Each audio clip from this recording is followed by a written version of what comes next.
Hello, I am Stephanie Joy, the attorney at All Things Social Security and Joy Disability Law. Your video is about to start. I just wanted to remind you that if you click the join button below, you can learn more about the memberships offered at a very affordable price that can give you a little more direct attorney answers to your questions. Have a great day and enjoy the video. Hello again. Okay. Medicare, in relation to disabled adult children. So just to re-explain how disabled adult children who don't have work records of their own can still get Social Security. Here's a quick rundown, and then we'll talk about the Medicare. Okay, so if a adult child can prove that they were disabled between the ages of 18 and 22, and sometimes it started way before 18, but it has to continue all the way through to when they're applying for DAC benefits. DAC benefits are a dependent benefit underneath the working parent, usually working parent's work record.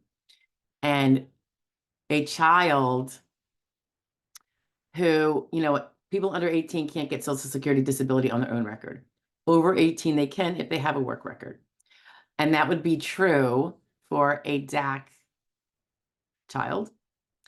Maybe he could work enough to make enough credits to get his own Social Security disability, but he can also be potentially eligible for DAC, and that's off of his parents' record, which would be potentially a greater amount than under his own record since he didn't have a lot of years to work and it was probably low-skilled work.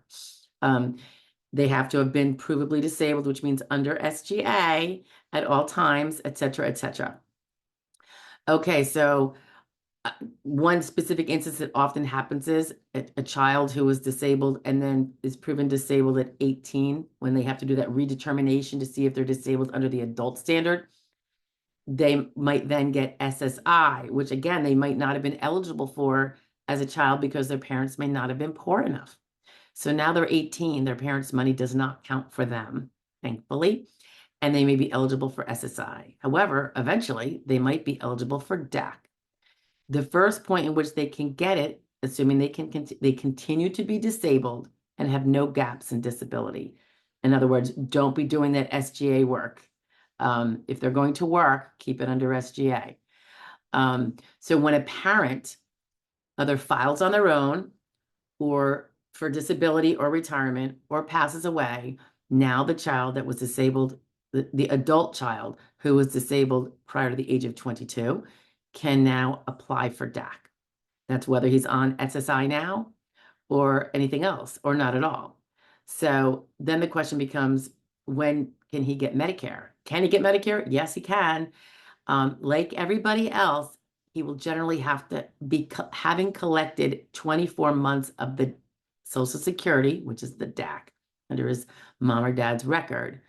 Must have been collecting that for 24 months worth. I don't want to say 24 months of collecting it because by the time he wins his DAC, he might have some back benefits that will already count. So if he has 6 months of back benefits, you're 6 months out now.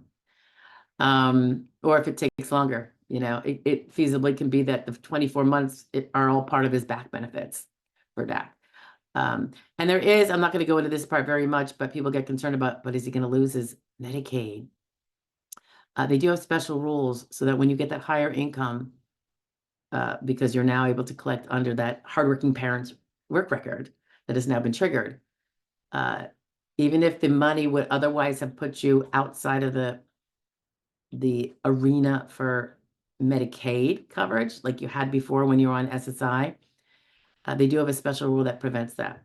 So if the only reason you would lose your Medicaid is because now your income from DAC, which replaced your SSI income, is now too much to be within the Medicaid rules, there is an exception now for that. Now, if you have other income on top of it, and it's not just the DAC monies you got, let's say you have working income that tips you over, whatever, then it's not going to apply.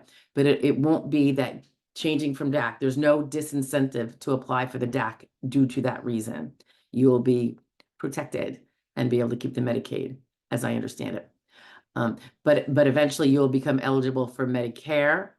And by and large, I expect, although I have not specifically researched this, but I suspect it applies like it does for everybody else. You will be expected to take the Medicare when it's available, unless possibly you have creditable coverage, which is probably unlikely because it usually results from a spouse who has a group policy from their current employer, and you're included on that. But with DAC, you generally can't be married you can be married, but it has to be another disabled person or a DAC beneficiary. So my thought is that person probably isn't working for a company, or they might have lost their DAC unless they get benefits working part-time, because that DAC spouse would not probably have that kind of employment benefits. That's just, I'm thinking off the cuff there, but that's what seems logical to me in today's realities. So again, for most DAC people, 24 months of worth of receipts of DAC or Social Security disability will get you the Medicare. There are exceptions for sure for ALS, that's Lou Gehrig's disease. You don't have to wait the 2 years, thank goodness. And I think also end-stage renal disease, I believe. So definitely look those up if either one of those apply and do your due diligence, but things to look out for. Yeah, so Medicare will be coming, which is great because it's usually better than Medicaid. And also, there's always a potential, look into this too. If you have low income on your DAC, you might be dual eligible for both Medicaid and Medicare. And the nice part about that is the Medicaid, which I believe would be secondary, will cover the copays and the deductibles that Medicare would otherwise leave you with and leaves everybody with, unless they have a gap policy, a sub policy. So anywho, all you DAC people or parents of DAC people, I hope that helps. I'll talk to you later. Bye. Hey, so if the subject matter of the video you just listened to is of interest and you want more on it, stay tuned. Here's another one about the same topic, but a little bit different. Bye now. Hey, this is a share for a very special person out there. But I wanted to explain at their request what happens or what should he be aware of now that he's turning 18 and he was a surviving child of a deceased parent receiving a child's benefit that way. That was the typical dependent benefit for a child. Turns out he's disabled under the rules. And that was pretty clear when he was approaching 18 because it had been a disability since birth. But anyway, so the endeavor was, when you are turning 18, they're going to send you a letter saying your benefits are stopping, you're turning 18 unless you are disabled. And you want to get on that and follow all the directions for proving that you're disabled. Because when you prove that, you can then continue benefits, not as a minor, but as a disabled adult child under that same parent's work record, okay?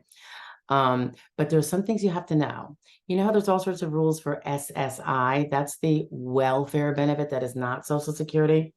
The DAC benefit, disabled adult child, is not welfare. It is an insurance benefit paid for by the parent you had that passed away.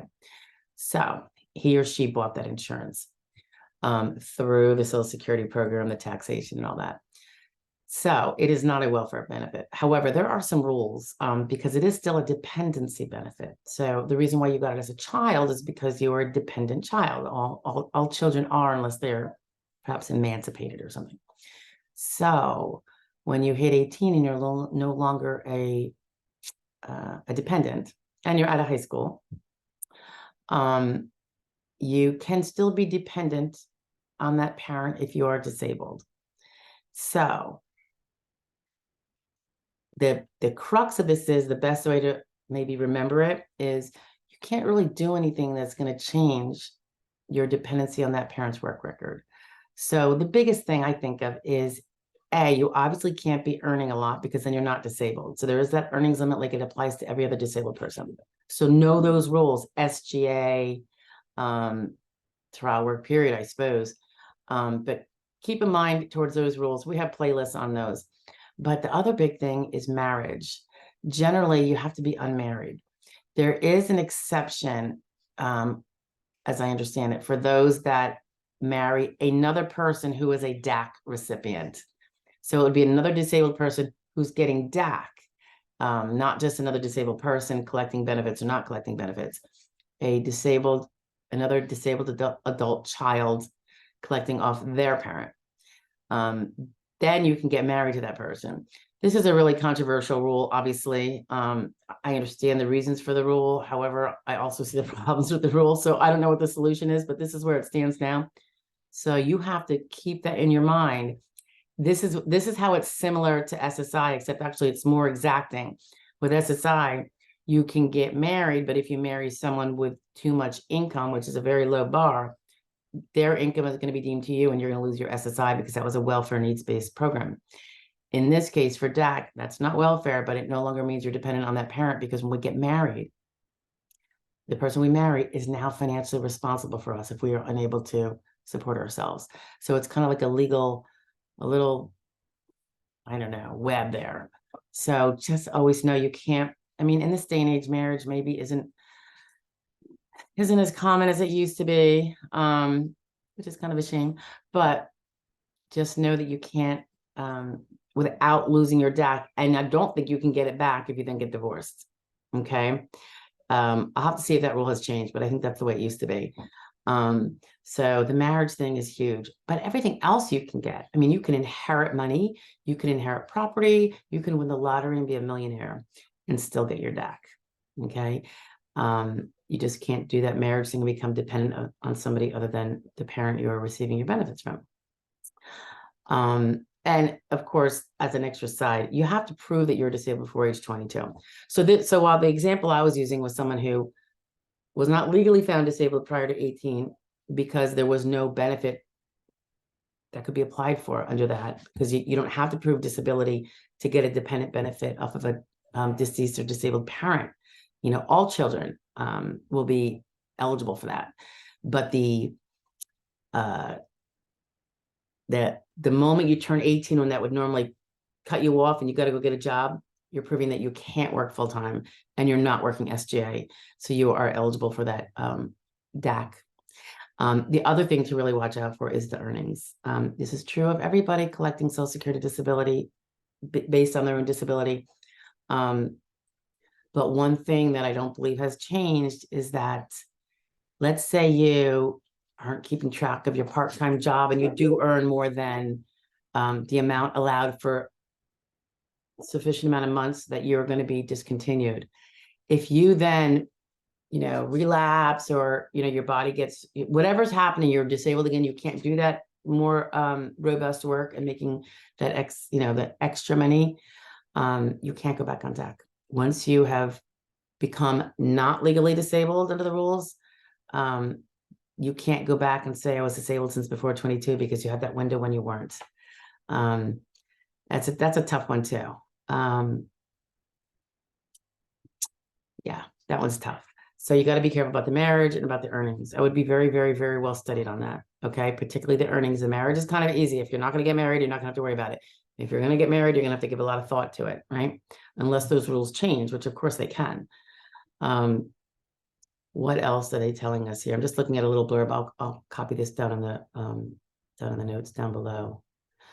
They do remind us that as a DAC recipient, the child that now turns 18 and is disabled, you never have to have worked at all to get it, because it's based on your parents' work record. Keep those earnings down.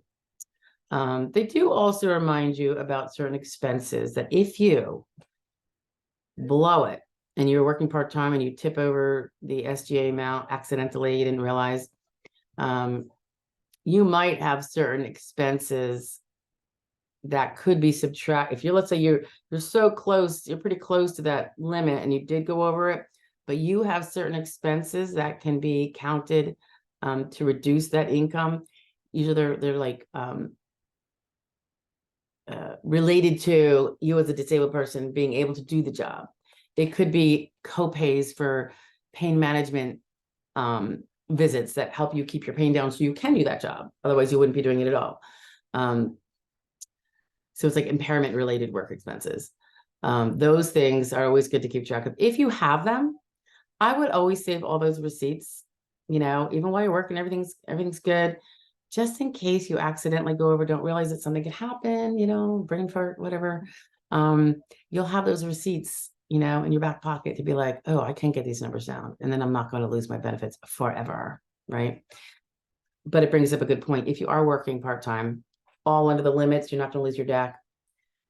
You will most likely eventually get your own work record, because we get that from very part-time work. So even if you're doing very part-time work, you will have your own. So that's kind of a little buffer. So if you did lose your DAC benefits due to work or marriage, now you have your own work record, and you could just go file for disability and prove it on your own work record. And you no longer have to prove that you were disabled for age 22 and never became undisabled due to working too much.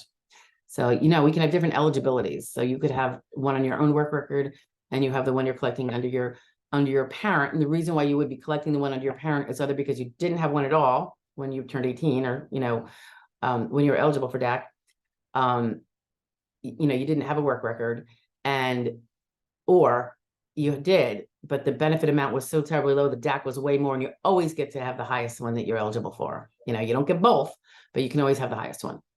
So, but you could, in theory, and not that unrealistic theory either, earn as much as you might be getting under DAC, because DAC is 75%. And if you're collecting under your own, it would be 100% of whatever yours is. So, granted, you're going to be earning it from part-time work, right? Unless you recover temporarily, let's say 5 years, you're out there working, you're making money, you're off of DAC, and then you become disabled again, things get worse, something happens. You could, and you're working full time and now you're not, you could again file. It would be under your own work record, not your parents', because now you kind of cut that off when you worked more than a disabled person works. So you were no longer disabled as a young adult. Okay. But then you became disabled again, and you can apply under your own work record. All right. All righty. I hope that helps. Marriage, working too much. But you can inherit, you can win the lottery, the gambling, be gifted lots of things, win prizes, whatever the case may be. So I don't know, that's good news. That would not be the same with SSI. So I still love DAC. The marriage thing is a stickler, but and very important to remember, but hopefully can all get around that, share the love, just don't get married. All right, bye guys.